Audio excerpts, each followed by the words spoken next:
de la información de cierre, una declaración jurada, y ahí sí, como le dije, no tengo muy claro si esta segunda declaración jurada debía entregarse al momento como requisito de cierre, pero de hecho se exige una nueva declaración jurada porque estamos ante un escenario distinto, y es que la Contraloría le está diciendo, oye, quienes ganaron, quienes obtuvieron la buena pro, tienen juicio pendiente con el Estado, y adjunta una relación de empresas, una relación de procesos, y es por esa razón que el comité opta por solicitar nuevas declaraciones juradas específicas respecto de la imputación que les hacía la Contraloría General de la República.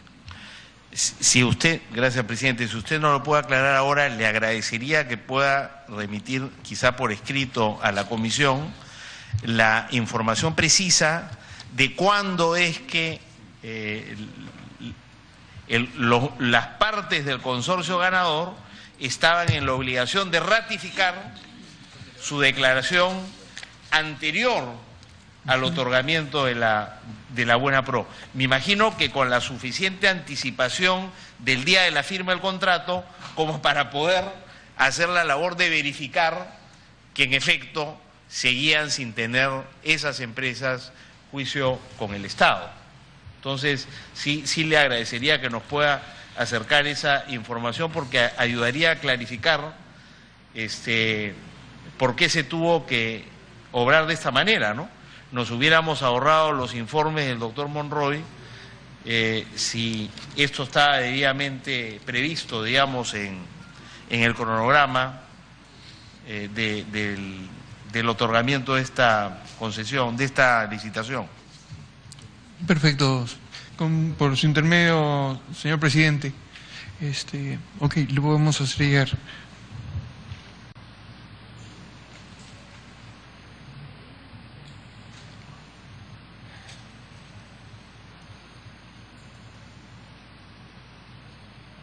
Por eso le digo, ¿cuál es el cronograma y en qué fechas estaba previsto que se hiciera la primera y la segunda declaración de interés?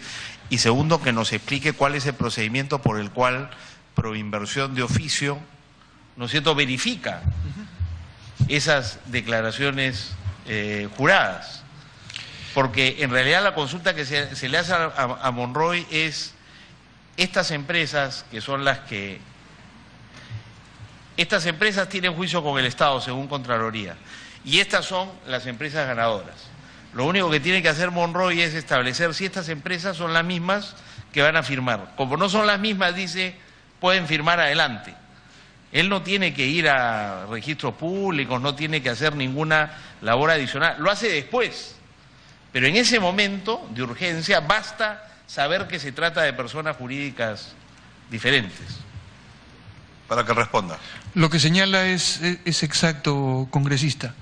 En ese momento, digamos, al haberse generado esta situación por parte de la Contraloría, es que con el fin que usted señala es que se solicitan estas nuevas declaraciones juradas que de hecho tenían que ser fiscalizadas conforme lo establece la Ley del Procedimiento Administrativo General. En cuanto a su consulta respecto de que, de acuerdo con las bases, en qué momento debían presentarse la declaración jurada, digamos, que ratifique que todo lo que se había dicho antes se mantenía, no tengo ese dato, me ofrezco a hacerlo llegar por escrito a la presidencia. Sería interesante reparar en ese aspecto del procedimiento, presidente, porque si fuera así, el procedimiento debería ser corregido. Es decir, lo que ha dicho el doctor Velarde es que los informes posteriores de Monroy sirven para verificar si las declaraciones juradas son exactas o no. Pero esos informes son bastante posteriores a la fecha en que se firma el contrato. Entonces, por eso le pregunto, me llama la atención que el cronograma, digamos, que lleva la firma del contrato no estuviera bien establecido, cómo se iba a hacer la verificación de esas declaraciones juradas, y en qué momento se hacía eso para permitir que eso quede claro antes de proceder a la firma de los contratos. Para que responda. Hasta donde recuerdo, es con posterioridad a lo acontecido en este proceso, que Proinversión empieza a verificar las declaraciones juradas presentadas por los postores, teniendo en cuenta que, de acuerdo con la Ley del Procedimiento Administrativo General, esta contiene una disposición por la cual obliga a las empresas a efectuar la fiscalización de las declaraciones juradas presentadas hasta el 10% del total en un año. Entonces, en rigor no se necesitaba establecer un mecanismo expreso que mencionara la fecha de verificación de estas declaraciones, porque la propia ley contenía. Pero en todo caso, sí pensaría de que hubiese sido mejor que se establecieran cronogramas para verificar las declaraciones juradas presentadas, por lo menos de quien había obtenido la buena pro. Cualquier proceso judicial entre las empresas y el Estado tendría que hacerse a través de la Procuraduría Pública, digamos, desde el punto de vista del Estado. ¿El Estado tendría que estar representado por la Procuraduría Pública de la Contraloría? ¿O podría ocurrir que la Procuraduría Pública del MTC, por ejemplo, pudiera tener esa información? Para que responda. Cada entidad del sector público tiene su propio procurador, entonces los procesos judiciales debían iniciarlo la Procuraduría de cada uno de los procesos, de cada uno de los sectores a los cuales dependen las entidades, teniendo sí que decir que la Contraloría, digamos, tiene la atribución de iniciar proceso en cualquier momento a través de sus propios procuradores, ¿no? O sea que no es solo la Contraloría la única contraparte estatal que puede tener procesos con estas empresas.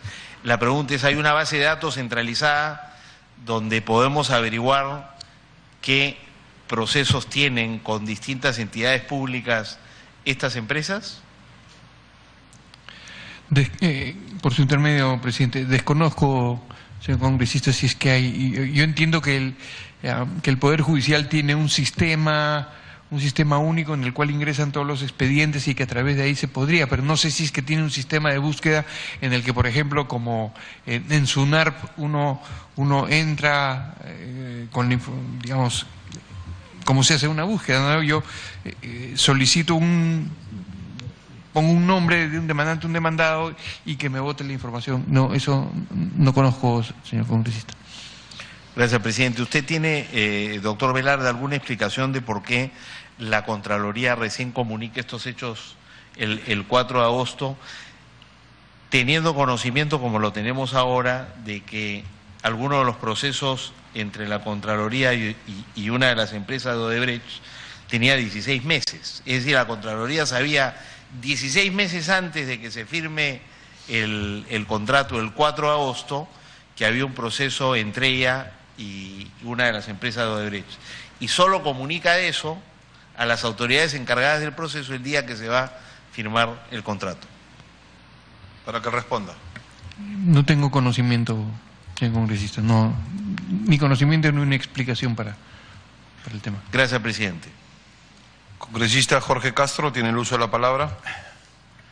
Buenas noches, señor presidente, buenas noches. Le hemos hecho tan larga, pero bueno, así es la vida. Lo que queda aquí, me queda absolutamente claro que el acta es falsa. Y lo digo de forma categórica. ¿Por qué, señores? Aquí hay dos elementos. Uno, el señor Juan Monroy, que indica que él no presentó el 4 de agosto. Habrán hecho infinidad de artilugios, de tal forma que han presentado, es un hecho. Pero otra cosa es lo que ha manifestado, y también aquí la segunda versión, que un acta, ¿por qué es falsa? Porque el señor ha sido incluido no estando presente. Y el señor no es cualquier persona. El señor, aquí tengo, no sé, de repente ustedes podrán manifestar alguna diferencia, pero aquí lo tenemos presentado como gerente de la oficina de legal de Proinversión. No es cualquier persona. Invitado a Palacio para ser uno de los referentes en esos términos. Ahora, segundo tema, esto nos demuestra claramente la forma como se ha construido todo un andamiaje para robarle al país a través de Proinversión y las N fórmulas. Lo que tiene que hacer nuestro amigo Gino Costa, cambie de gente, eso lo hemos indicado al gobierno. Y la verdad es que tienen que buscar buena gente. En el Perú hay infinidad de personas honestas, serias, transparentes. Pero si ustedes quieren continuar por este camino, van a ver cómo se va a seguir derrumbando el país. Y le voy a demostrar en lo siguiente, porque usted está conversando aquí y hay que venir preparado. Y aquí está el propio informe del doctor Monroy, donde en cada uno de los lugares, no es necesario consultarle al amigo, yo sí le voy a preguntar de otra manera, pero aquí dice claramente los informes respecto a la presencia de tanto de Orbeles como de Graña y Montero. Y los informes son claros. En primer lugar, porque aquí nos indica en el informe, porque para resumir, ¿no?, porque creo que la hora es el peor enemigo a esta altura, dice, la Contraloría era demandar a la citada empresa. Sin embargo, por un error elemental de la Contraloría, o sea, tiene que también modificar la Contraloría, un error elemental de la Contraloría, y le permito que lea usted, porque está haciendo, señor Hino Costa, unas apreciaciones fuera de contexto, inclusive, por un error elemental en la forma de proponer la demanda. O sea, ellos tenían que proponer bien la demanda y no lo hicieron. Esta fue dirigida al señor Raimundo Nonato Torres, etcétera, etcétera, y por eso es que se cae esa situación. Y por eso es de que nosotros venimos observando. Uno, se cae así lo de Odebrecht, el caso Odebrecht. Y el caso de Graña y Montero también se cae. Simplemente no tuvo impedimento para contratar porque el Estado no le ha interpuesto proceso judicial. O sea, Proinversión no comunica que hay que hacer esto. ¿Se da cuenta? Por eso le digo que tiene que cambiar a los elementos de Proinversión. Y la situación también, por eso yo quiero consultar con el señor Percy Manuel Velarde, porque es gerente y en ese tiempo fue gerente legal. En primer lugar, no es difícil consultar a SUNAT. Nosotros que hemos hecho licitaciones públicas en provincias es el mismo esquema. Sino que es lo que pasa, que no se cumple pues las cosas. ¿Y qué es lo que queda claro aquí? Por ejemplo, SUNAT, usted ingresa y ya sabe si esto... Para mí es increíble lo que ha pasado con constructora y constructora. Imagínense hasta en eso, y eso me llama la atención, porque el señor Percy Manuel Velarde, con 16 años y eso siempre lo releva de una manera importante, y nosotros le preguntamos, ¿por qué no informaron en su debido momento sobre este tema? ¿Qué pasó, por ejemplo, ahí con la SUNAT? ¿Qué pasó cuando Contraloría comete ese error y uno percibe eso? Para que ya no vuelva a repetirse en otros momentos, porque la Contraloría, y nosotros hemos sostenido siempre que ni Contraloría, el problema es que el Ministerio Público tampoco funciona. En el Perú las instituciones no funcionan prácticamente, pero sí ganan muy buenos sueldos, todos quieren ganar más y más y más, pero no funcionamos. Poder Judicial tampoco sentencia ni nada por el estilo. Pero bueno, yo quiero preguntarle al señor, ¿qué ha pasado aquí? Usted con su experiencia que tiene, ¿hay negligencia frente a cada uno de estos actos? Porque estos no son actos irrelevantes. Aquí se están jugando millones y millones de dólares y miles de millones de dólares del país en general. Y estas cosas, leyendo el propio informe del señor, y no queremos abundar porque son 20 páginas, 21 páginas, y ahí claramente está establecido algunas diferencias, que tampoco no son nada del otro mundo, ¿ah? Yo no sé cómo regalan acá 12.000, 15.000 dólares, no son casi. Pero bueno, en fin, es problema ya de la forma como de repente también ahí hay un tinglado, bueno, yo te doy tu parte y tú me das, armamos esta cuestión, te damos lo uno o lo otro. Pero aquí hay una política de hacerse, conocemos esto, porque en este caso el señor Velarde no creo... solamente quiero ir a la pregunta, no podemos hacernos los ciegos, los sordos y mudos frente a una realidad clara y objetiva, y más aún en el actual cargo como director general de hidrocarburos, donde también se mueven muchísimo dinero de por medio. Y en todo caso yo le pregunto simplemente, ¿qué ha pasado frente a cada una de estas cosas? No se consultó con SUNAT, no se conversaba con Contraloría, etcétera, etcétera. ¿Qué es lo que está pasando?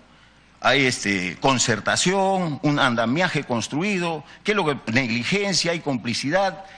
Usted tiene mucha experiencia, 16 años. ¿Cómo podemos capitalizar esa experiencia en beneficio del país? Porque ya lo que hemos conversado de las actas ya creo que está totalmente oleado y sacramentado y ya la reconocemos, salvo Hino Costa, pues, que está indicando que nosotros, particularmente yo, y levanto la voz, que es absolutamente falsa.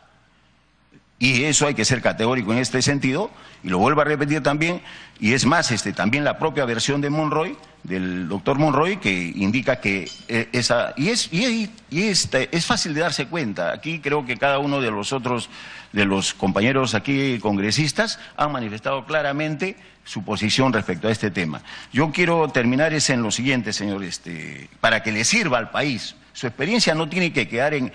Es lógico, son 16 años que ha acumulado mucha experiencia. De repente han habido negligencias, complicidad, lo que sea, pero mirando hacia adelante, ¿qué podemos nosotros hacer y modificar? Porque estamos en el Congreso de la República, nos han cuestionado en N oportunidades porque dice, ¿qué hacen los congresistas ahí que investigan, que lo pasen al Poder Judicial o al Ministerio Público? Un Ministerio Público que nunca investiga. La investigación que tenemos que hacer nosotros es para modificar las leyes, para ser más precisas. Tampoco el tema no es de entregar que sean 10 o 20 las personas que... No es así, porque si hay 20 personas que se ponen de acuerdo, igual le van a seguir robando al Estado. Con 3 personas serias, honestas y transparentes, usted lleva adelante una licitación, una concesión o proinversión o lo que fuere. Pero cuando tenemos pues personas que no son las pruebas, bueno, en fin, para no extendernos, yo le pregunto, ¿cómo puede usted resumir su experiencia de tal manera que resulte siendo importante para el país y sobre todo capitalizar estas cosas, porque ya todo lo demás creo que lo han dicho nuestros compañeros congresistas y ya en este caso queremos mirar hacia adelante, queremos mirar el futuro? Para que responda. Por su intermedio, señor presidente. En primer lugar, mencionar que todos los procesos de promoción de la inversión privada siempre son perfectibles.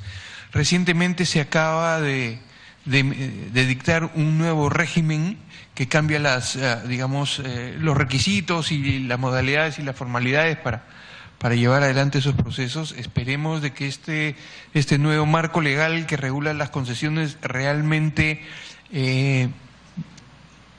pueda hacer que en efecto los procesos se lleven con éxito. Finalmente, si a mí me piden una recomendación, una sugerencia, yo, podría señalar de que, en principio, por lo menos se establezca, se elimine la posibilidad de que puedan efectuarse modificaciones al contrato con motivo del cierre financiero y que cada propuesta venga con un preacuerdo con las entidades bancarias. Ese podría ser una forma, si bien es con un preacuerdo, digamos, la posibilidad después de solicitar adendas para la conformación de un cierre financiero podría no permitirse y aun cuando esto podría tener como consecuencia que los procesos se alarguen bastante más de la cuenta, ¿no? Pero, digamos, yo tengo fe en que el nuevo régimen que acaba de aprobar el gobierno va a permitir que los procesos sean más exitosos.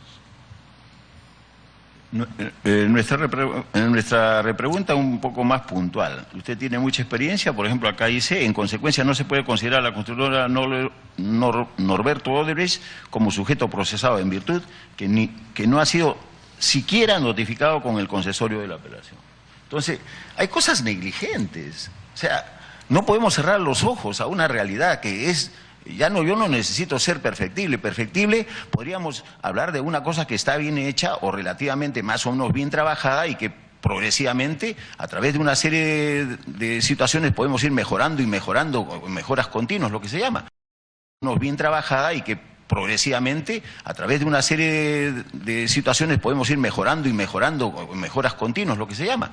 Pero esto no está bien hecho, ni siquiera regularmente hecho, está mal hecho. Entonces, aquí tenemos que ir a cosas mayores.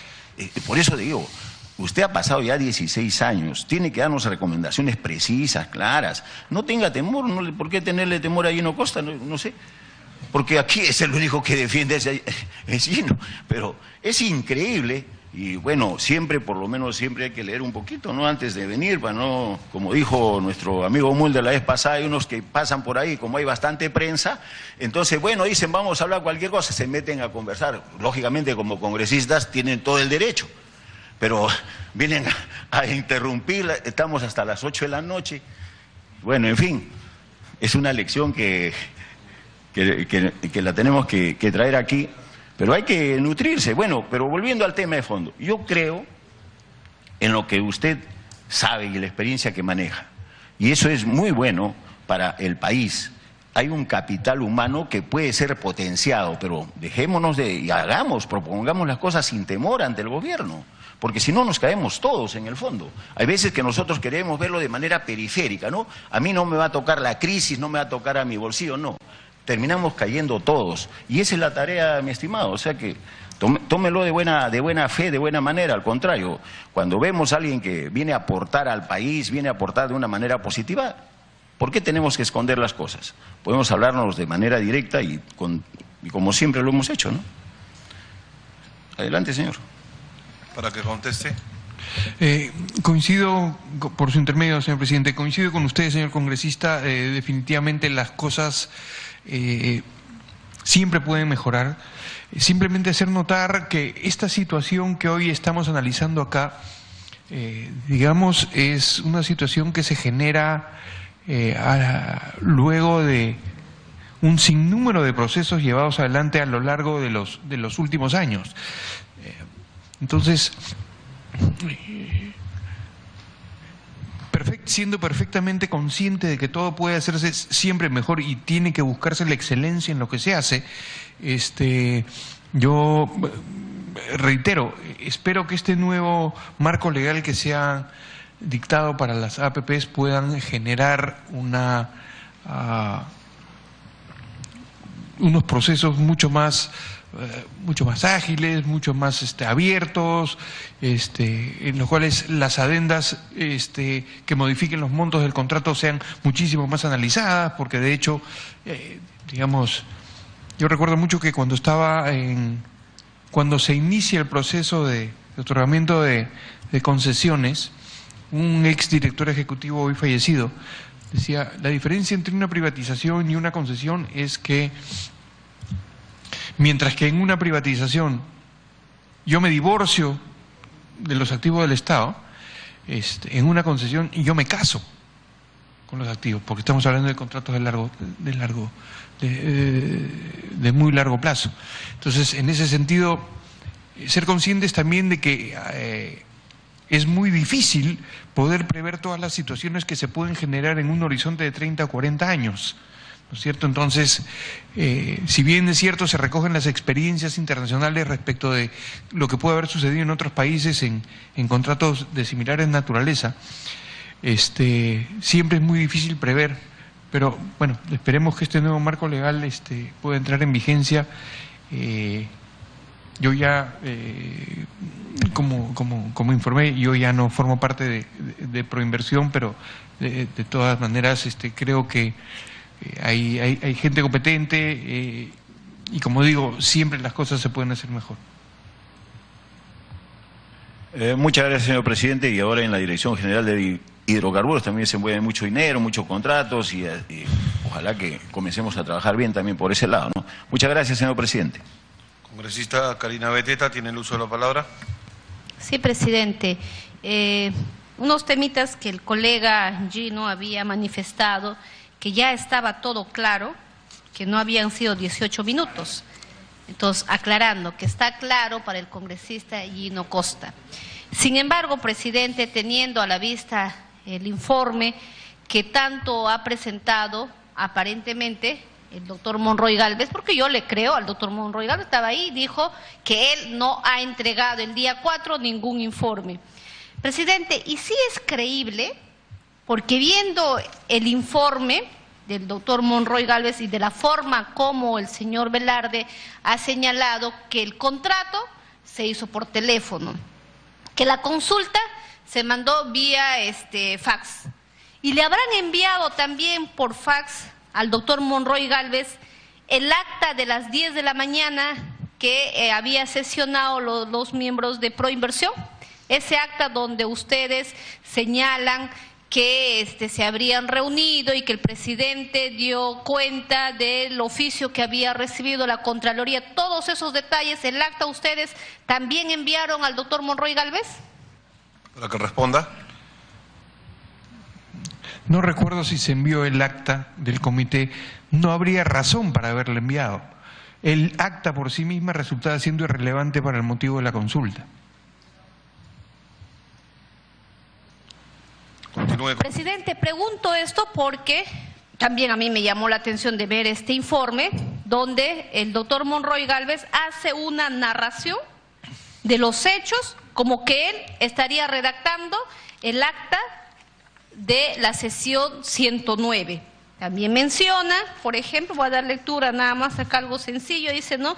Mediante circular dirigida a los postores, el 3 de agosto de 2005 se fijó fecha del cierre, que también está considerada en el otro punto, y luego dice, a las 10:02 AM de 4 de agosto de 2005, Proinversión recibe en sus oficinas el oficio de la vicecontralora. O sea, narra todo lo que ya estaba eso. Y es imposible, pues, en el tiempo que ellos dicen que podría haberse evacuado en un informe. Más aún para que el doctor, como lo había señalado, que era imposible en ese mismo día tener que dar veracidad si existían las denuncias o no, para que él pueda terminar con un informe y decir, efectivamente no están impedidas porque estas empresas Odebrecht no tienen procesos pendientes ni en curso ni culminados con el Estado peruano, porque eso sí dicen estos informes. Entonces es poco creíble, como él mismo lo ha dicho, que en un mismo día tuvo que haber emitido un informe. Lo que él ha dicho es de que le tomó tiempo y que su informe habría llevado el 8 de agosto. Eso es por un tema, por ello, haciendo la salvedad, que para mí no está claro ese tema y yo sigo, y hay documentos que lo señalan. Ahora bien, ¿nos podría decir el doctor Percy Velarde, es una disculpa la indiscreción, pero es importante saber, cuánto era el sueldo que usted percibía como jefe de la Oficina Legal de Proinversión? Para que responda y precise. Estamos hablando de 12 años atrás. No recuerdo, por esa información que se la puedo hacer llegar previa consulta que yo tendría que hacer a Proinversión, de que revisen sus registros para ver cuánto era mi honorario.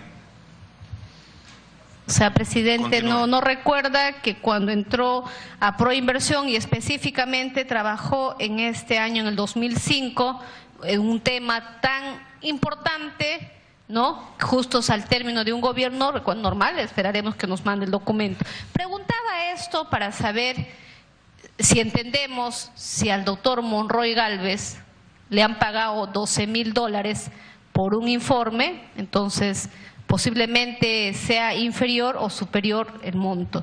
Bien, esperemos y que lo haga a través de la presidencia ese pago que él percibía en Proinversión. ¿Nos podría decir que era una práctica de Proinversión que para todos los procesos de licitación, aparte de su informe, aparte de contar con un jefe de asesoría legal, de tener como institución un jefe de asesoría legal, pedía informes adicionales a otros estudios jurídicos, o era solamente para este caso específico de los CIRSA? Para que responda. Normalmente cuando se incluía algún proyecto dentro del proceso de inversión privada, se contrata a un asesor de transacción, que normalmente podía ser un banco de inversión, y a un estudio legal externo que acompañara todo el proceso. No es inusual de que se pidan informes legales externos en Proinversión. No lo es y no lo ha sido tampoco. Continúe, congresista. ¿Nos pudiera decir, con esta experiencia que usted estuvo en Proinversión, en qué otros procesos de licitación llevada a cabo por Proinversión la obra a ejecutarse fueron exonerados del SNIP? Para que responda.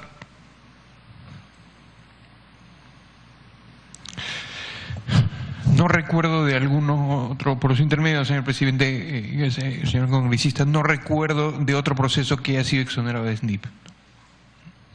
Continúe, congresista. Presidente, ¿nos podría decir ahora el señor Velarde, por su intermedio, presidente, él ha señalado que actualmente trabaja está designado en el Ministerio de Energía y Minas, específicamente en hidrocarburos. ¿Nos podría señalar por quién fue convocado, quién le recomendó? ¿Fue el presidente de la República?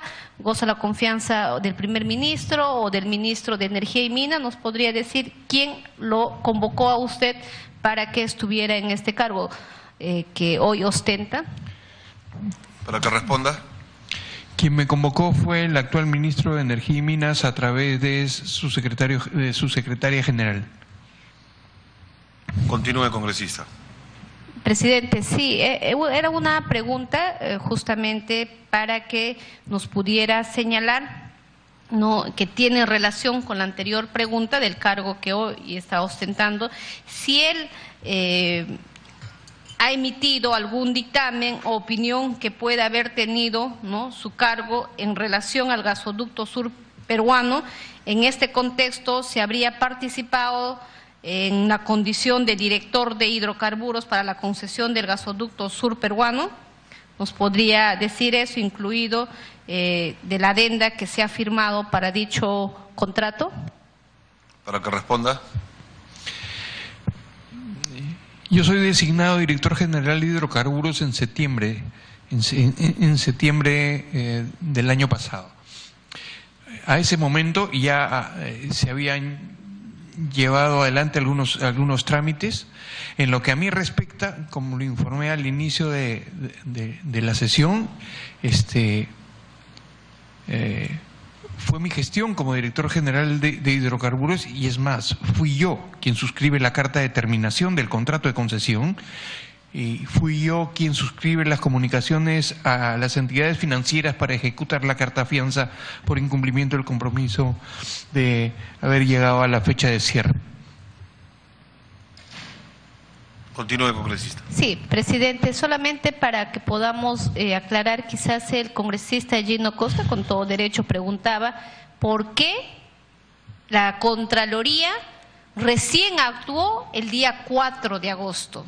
¿Por qué no lo hizo antes? Sí, pues posiblemente no lo hicieron antes porque no sabíamos quiénes iban a ser los beneficiados en esa obra, pero sí a través del circular 56... Una interrupción. Perfecto. Congresista Gino Costa, y luego Pero una interrupción. Bien. Se sabía desde el 23 de junio que estas empresas habían ganado. O sea, no es que ese día se iba a saber quiénes ganaban y con ellas se firmaba. Desde el 23 de junio ya se sabía quién era el consorcio ganador. Entonces, entre el 26 de junio y el 4 de agosto, digamos, la Contraloría no dice nada. Espera el 4 de agosto, que es el día del contrato, para decir, oye, por si acaso hay este problema. Simplemente quiero señalar que es un hecho inusual y que explica de alguna manera la velocidad con que ocurren los acontecimientos ese día. Y he señalado además que la Contraloría debería haber hecho saber esta información a Proinversión antes de que se determinara el postor ganador. Eso hubiera sido lo ideal. Gracias por la interrupción. Continúe, congresista. Sí, presidente, sí, porque acá hay un circular que dice el Comité de Proinversión, dicen proyectos de infraestructura y servicios públicos en virtud de lo señalado en el numeral 1.6 de las bases y conforme a lo adoptado por el Consejo Directivo de Proinversión en su sesión de fecha 2 de agosto de 2005, comunica a los adjudicarios de la Buena Pro que la fecha de cierre correspondiente a los tramos 2, 3 y 4 se llevará a cabo en el Salón Sevillano de Palacio de Gobierno el día jueves 4 de agosto de 2005 a partir de las 10 de la mañana.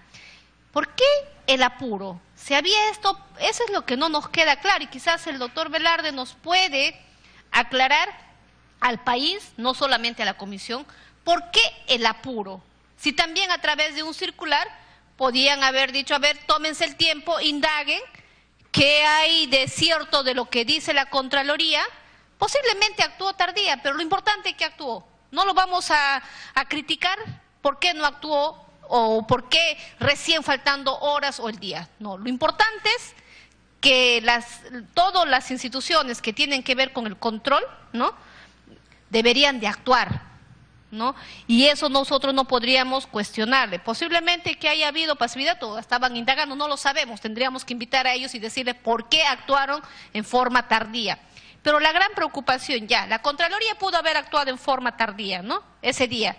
¿Qué apuros había para que no se pueda suspender el día 4 y esperar con tranquilidad todos los informes y recién poder convocar nuevamente para dar, digamos, llevarse a cabo, ¿no? Y adjudicar la buena pro? Eso es, por un lado, una pregunta.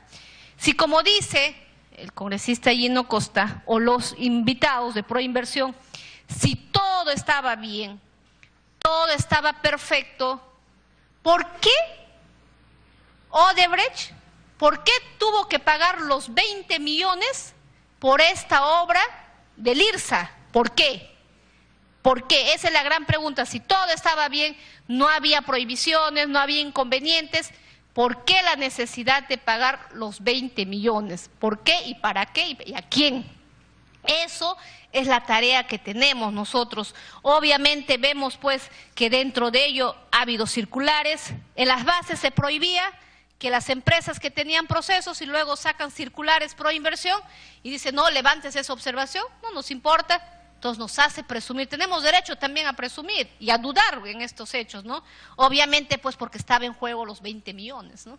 Entonces la pregunta es, que había manifestado, no, en su informe incluso, ustedes dicen, ¿no?, que dejan, ¿no?, al comité de que tomen la decisión de suspender o continuar con este proceso. Usted dijo al jefe de Proinversión, o en esa reunión, también sería bueno que nos diga si usted tuvo la oportunidad de sugerir al presidente de la República en ese entonces, Alejandro Toledo, o al presidente que dirigía del comité de Proinversión, al señor Kuczynski. Señor Kuczynski, mi opinión es de que deberíamos esperar, de acuerdo a su propio informe, que se suspenda y no suscribir. ¿Hubo esa recomendación o simplemente usted cumplió como jefe de asesoría legal emitir su informe y bueno, que ellos vean qué hacen con este proceso de licitación? ¿Así fue su actuar o qué nos podría decir, doctor Velarde? Para que responda. Gracias, señor presidente. La congresista mencionó qué apuros había para que sea el 4 el día de la firma. Simplemente recordar lo que había mencionado ya el congresista Gino Costa, en el sentido de que la adjudicación se produjo el 23 de junio, pasó julio, agosto, más de un mes para citar la fecha. Ahora, ¿por qué se cita se cita el 2 para el 4? Ese es...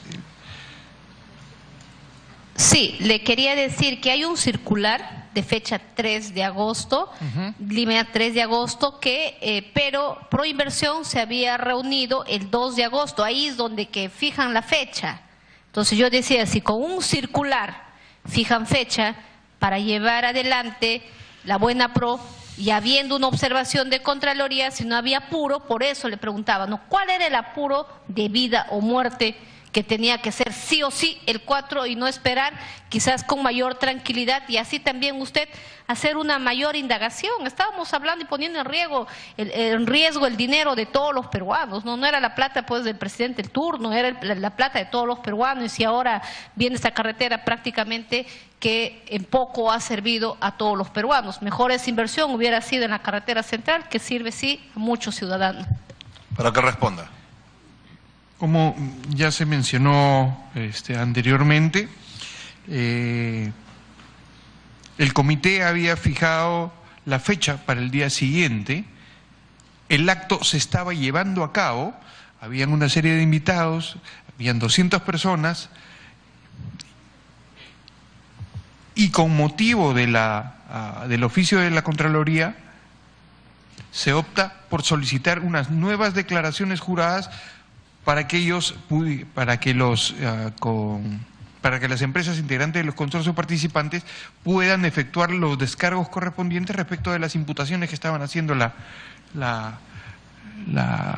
la Contraloría General de la República, ¿no? Ahora, eso de un lado. Respecto a la pregunta de que ¿por qué se pagaron los 20 millones de dólares de coima? No. Ok, perfecto. Y respecto de la decisión de continuar o suspender el proceso, hay que recordar que esto es lo que el comité, no el doctor Velarde, decide respecto del mismo. Elevar lo actuado al Consejo Directivo para que sea el Consejo Directivo quien adopte la decisión correspondiente sobre la base de la información que se contaba en esos momentos, que estaba dado por las declaraciones juradas, lo que había mencionado el doctor Velarde en la sesión del comité, el informe del doctor Monroy, junto con toda la información respectiva. No habiendo más interrogantes de los señores congresistas, agradecemos la presencia del doctor Velarde y lo dejamos para que se retire de la sala. Muchas gracias.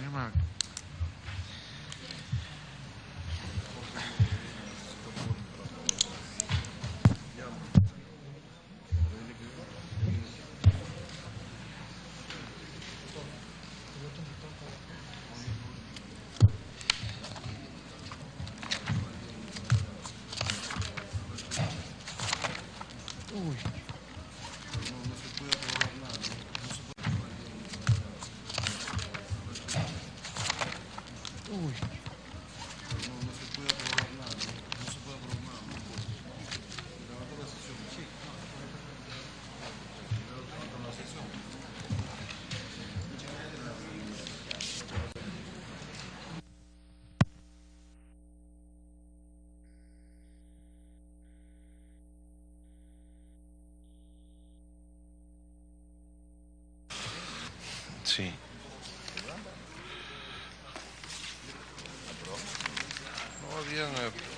Para aprobar unos pedidos del congresista Víctor Andrés García Belaúnde, se solicita información a la empresa ICSA, que hará los movimientos de tierras en el aeropuerto de Chincheros y la supervisado por Graña y Montero. Los que estén a favor, sírvanse expresando levantando la mano. Pedido del congresista Jorge Castro, se solicita al superintendente de la SUNAT, se le solicita informe por escrito de la actuación de la oficina de la SUNAT en las empresas Odebrecht como contribuyentes. Se levantando la mano, muchas gracias. Consulto la dispensa del acta a fin de tramitar los acuerdos adoptados. Aprobado, no existiendo otro tema a tratar. Se levanta la sesión, siendo 1:15 para las 8 de la noche del lunes 6 de marzo del 2017. Muchas gracias a los señores congresistas, gracias a los señores periodistas.